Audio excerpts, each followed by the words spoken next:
ကိုမော်ရဲ့အဲ့ဒါကြည့်မဟာနွဲ့ဟိုကတို့ရဲ့ရန်ကုန်ကနေတော့ရှိလို့လာတဲ့ဝါရဏချင်းကိုကြီးရောက်တဲ့သူအဲ့မှာအပေါ်ကအင်းကြီးအနဲ့အောက်ကဘောမီဝါလေးနဲ့တို့ကားနေတာတော့တို့ရနိုင်ဘောအဲ့မှာအသွားပတ်စလွယ်နဲ့နွဲ့မှာဘဲမှာလွယ်ရောအေး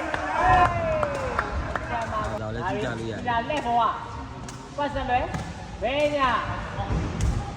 သုံးဝင်နေချားပြီးလာမနှောင်းနဲ့မောင်းမဟာနွဲ့ရောဒီမှာနွားပေါက်သွားရတယ်ဟိုမှာကြောင်ကြမှာထိုင်နေတယ်အပြောက်ဘာညာမနှောက်တော့အပြောက်နင်းစင်းမနှောက်နဲ့ဖီလာလက်ဘော